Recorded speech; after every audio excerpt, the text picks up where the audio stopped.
Hey, it's Rowan. You ever find yourself in a situation where you needed to feel confident, or you wanted to be confident, or you wanted to exude confidence? Maybe you're talking to a new person who you really wanted to impress, who you really want to be attracted to you, who you want to inspire confidence, whether it's you want to inspire confidence in one person or you want to inspire confidence with an audience. How do you get that confidence? And how do you get that confidence right there and right here and right now? What I want to show you is what is it to be confident without experience? How do you have confidence without experience in that thing? First, we have to recognize what is confidence. Confidence without experience is arrogance. In other words, you can't have confidence without experience. So, Ron, what are you saying when you can have confidence even without experience? Can you? You can. But here's how you go about it. Let's first go back and recognize what confidence is. Confidence is what you can rely upon to be true. You have to master this principle. Confidence without experience is arrogance. Confidence can only come from experience. Perhaps you hear something from someone who is an authority figure, or several authority figures, or an authority government, or an authority entity, whether it's a company or some large entity which tells you this is the right thing to do, or this is the correct answer. Take everything you hear with a table of salt. Because especially with a large entity, they have to have agendas.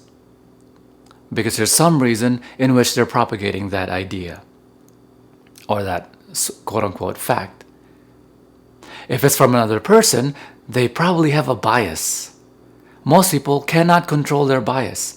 Very, very few people in the world approach things, even the most objective person, approach it objectively. So, leaving that alone for now, confidence without experience is arrogance. But you can have confidence without experience. I'll show you how. Confidence has to be from experience. Let me give you an example. But before I give you this example, I want you to recognize that you can have confidence even without experience. There's just a way you have to go about it. So here's an example for you to really have it concrete in your mind. How confident are you that you can jump 6 feet? Let me ask you that question. How confident are you that you can jump 6 feet?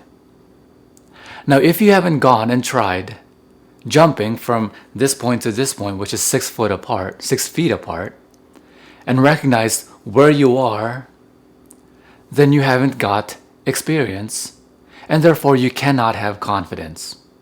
You want me to prove it to you?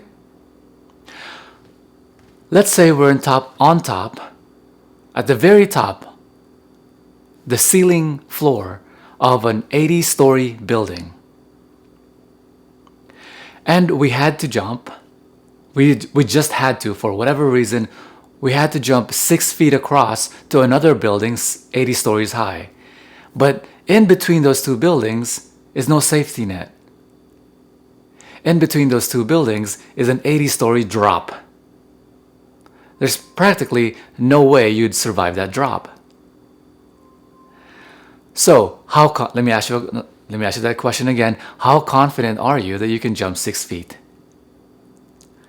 You'd better know if you could really jump 6 feet from experience. And all you have to do is go from this point to 6 foot apart, jump, and see where you are. Once you've recognized where you have the ability to jump, then you recognize where your confidence lies. What does that mean? It means you jump 4 feet, you're just 2 feet off the mark, or before the 6 feet mark, and now you're confident. Hey Ron, I'm confident I can jump 4 feet. Now if I had a running start, I'm confident I can jump 6 feet. Wait a second. You're confident you can jump 6 feet? You better be sure because there's an 80-story drop. Okay, yeah, let me correct myself. Let me try. Let me see where my confidence lies. So you have a running start. You jump from one point to one point. You recognize, hey, I could jump 6 feet if I just had a running start. Confidence without experience is merely arrogance. So let's say you found yourself in a situation where it's something new, it's something you've never tried before, maybe it's with a new person. How can people become confident? How can I approach anybody new who I've never met before? How can I approach them with such sublime confidence? How can I be in a new situation, thrusted into a new situation, pushed into a new situation, and become completely sublimely confident without any experience at that thing? What if I had to do something new, in which I had to develop the ability to learn that thing quickly? How can I have any confidence in that situation? Very simple. There is a realm of confidence we call self-confidence. And self-confidence is intoxicatingly attractive. Why? Well, there's several reasons why. I'm going to go over other reasons in the future. But for now, self-confidence is incredibly attractive because self-confidence is confidence in the realm of yourself. Do you see where I'm getting at? You can be thrusted into any new situation. You could be put in front to any new person in which you have never met, never interacted, never interfaced. Do you know why I point that out? It's because when you're communicating with your best friend, since you've known them for so long and they're your best friend and you really like them, you can talk about anything. You can be yourself. You don't have to pretend to be someone you're not. You don't have to get them to like you. They already like you. And so you're confident. You can be yourself. You can talk about anything. You can talk about your flaws and your fears. But why is it people talk differently with new people? This is incredibly interesting to me that people talk to me in ways that are so disingenuous. Now, as you might know that I have the #1 Tantra therapy. I have a lot of clients in which a lot of them, of course, I've never met because they're new clients. And so I recognize when someone is disingenuous or whatever, they have inhibitions.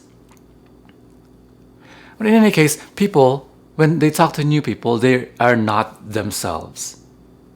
They don't appear confident. Why is that? It's because, remember, there's confidence in the realm of yourself, and self-confidence is the realm, your confidence of yourself. What does that mean?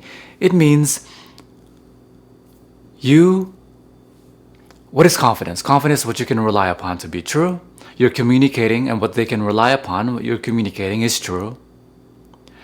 Self-confidence is what you're communicating and relaying to other people. You're communicating with other people that they can rely upon to be true. You are confidence inspiring. You inspire confidence into other people. Their confidence about you. In other words, I inspire you confidence because I'm confidence inspiring. What does that mean? It doesn't mean I'm motivational. It means you can rely that... Oops. Oh, that's my 10 minutes.